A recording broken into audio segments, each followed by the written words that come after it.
Good morning, lecturer and my friends. We come from Group O. Today I will talk about the wind energy. Lecture name is Total After. Hello, my name is Muhammad Najmuddin bin Muhammad Naim and my matric number is B12310408. Assalamualaikum. My name is Daniel Najmi. My name is Kawizer. My matric number is B1323105007. Come from section 5. Hi, my name is Noor Ismail Nabiti Laksman. My matric number is B1323104990. Hello, my name is Muhammad Muhammad Shukor. My matrix number is B1323100436.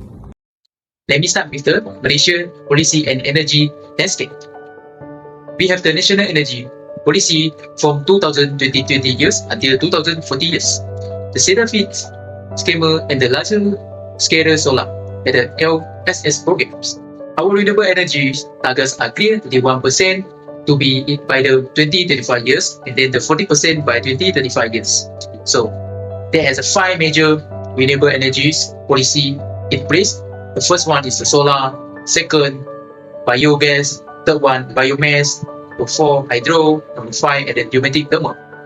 And then winds remains the missing puzzle, the renewable energy strategy. You all can see in the slide information. Alright, we will just the next ones. So let's look at the data. Most of Peninsular Malaysia, especially the west coast, record average wind speeds of only 1.5 to 2.5 meters per second. Set below the 6 to 7 meter per second needs for functioning utility scale with turbines. During the Notice Moon Sun from November to January, stated like the Kelantan and Terengganu see like higher speed of 2.5 to 4.5 meter per second, but their season just a few months per year. The only location with year-round moderate wind is Pudah, Sabah, averaging 2.5 to 4.5 meter per second. Even there is still below the commercial thresholds. As a result, Malaysia has a 0 commercial wind farms today. What we do have a small-scale hybrid system being combined with solar and diesel on remote island like Pulau Perhentian and Pulau Layang-Layang. These are not deep connect farms. They are next solution for off-grid communities. But does the mean wind has not future here? Not necessary. Local university also do the something experiment and the projects like the UTeM, UMP and UPM's activity researching vertical axis wind turbine. Unlike commercial horizontal turbines, BECS can capture wind from any directions and perform better in low turbulent wave condition. Early prototypes are being tested for coastal and highest area. They also proving interest in vaporing or wind diesel hybrid with better battery storage and smart control. So that's the key takeaway. Wind energy in Malaysia is not impossible. It's just not conventional with continuous R&D, especially in low speed turbine technology. Wind could eventually complete our RE policy budget. Until then, it remains a small but promising piece for our energy future. So moving on to the critical problem that we face in the wind turbine. So the first issue is because of low wind speed. So Malaysia only produce 1.5 until 4.5 meter per second, but wind turbine need 6 to 7 meter per second. For example, Vesta B112 needs 6 meter per second on.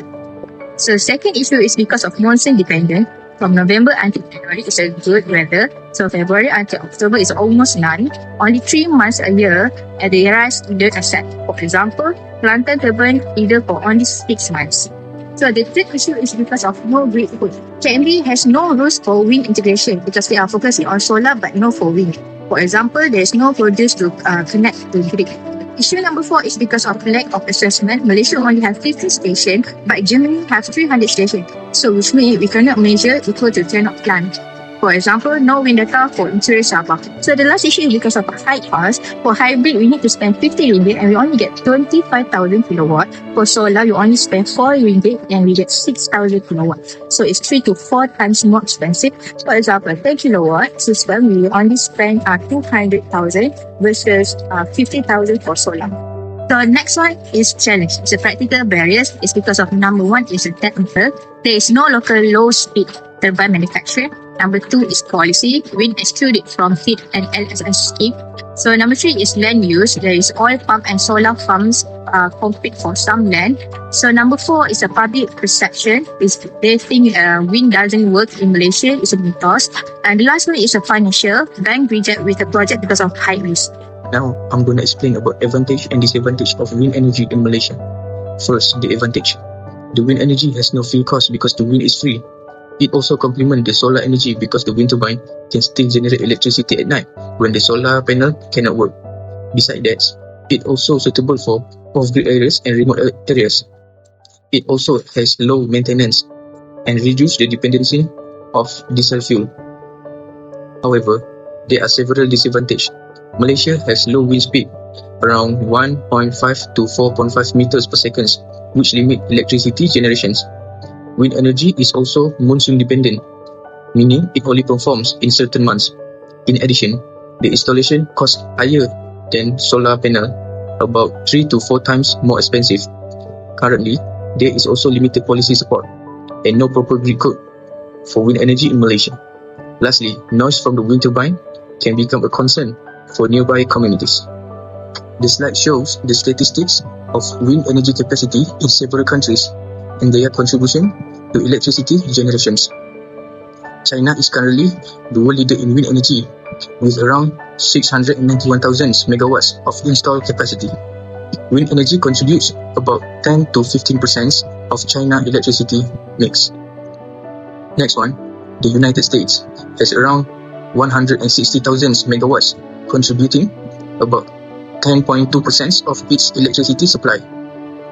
Germany is one of the leading countries in Europe with approximately 72,800 megawatts of wind energy, supplying about 33% of its electricity. Lastly, Denmark has a smaller total capacity of around 600,200 megawatts, but it has the highest percentage contributions, where about 56% of its electricity comes from wind energy. So overall, global wind power capacity has now exceeded 1,300 gigawatts, showing that wind energy is becoming one of the most important renewable energy source in the world. Figures of global wind energy development. In 2025, the global wind industry continued to grow rapidly, bringing the total global wind power capacity to more than 1,136 gigawatts.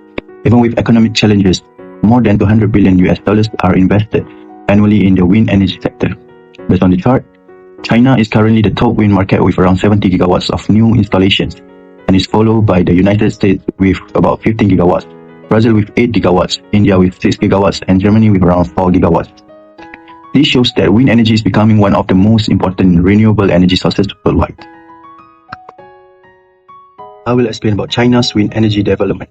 In 2024, China officially crossed the 500 gigawatt milestone in installed wind capacity. By 2025, the country already had approximately 520 gigawatts of cumulative wind energy capacity, making China the largest wind energy market in the world. Currently, during 2025 and 2026, China added around 120.5 gigawatts of new wind capacity in just 1 year. This means China contributed nearly 75% of the world's total new wind installation. As of early 2026, China's total installed wind capacity reached around 640.5 gigawatts. For the future, China has approved more than 124 gigawatts of upcoming wind projects and is expected to contribute around 63% of global new wind installations in 2026. China also aims to achieve 3,000 gigawatts of wind capacity by 2030. Lastly, let's look at Germany's wind energy development. In 2024, Germany had around 72 gigawatts of installed wind energy capacity, maintaining its position as one of the leading wind energy markets in Europe. Currently, in 2025, Germany's installed capacity increased to around 77.7 gigawatts. Germany also added about 5.7 gigawatts of new wind capacity, which was the highest addition in Europe. Wind energy now contributes around 28% of Germany's domestic electricity demand.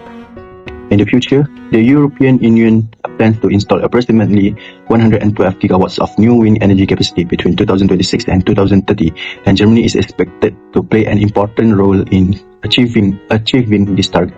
In conclusion, both China and Germany shows that wind energy will continue to expand and become a key source of clean and sustainable energy in the future. I want to talk about the Denmark.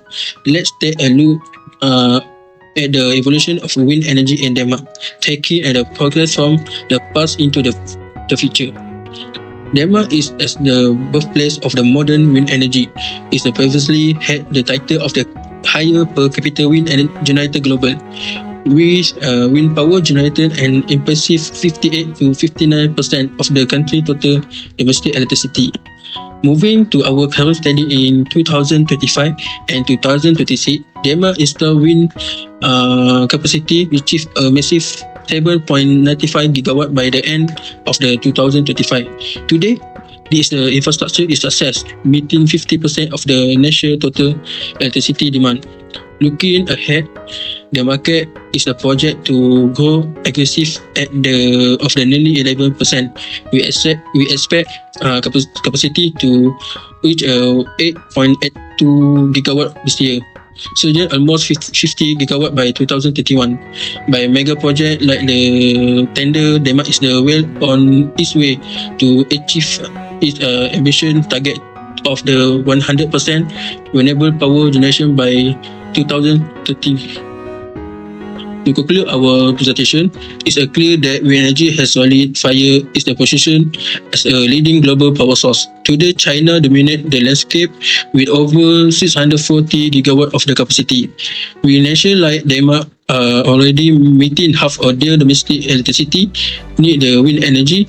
So this momentum is only accelerating. The global industry is racing toward massive mega goal over the next decade, driven by aggressive capacity expansion in the EU and the China target of the 3,000 gigawatt by 2030.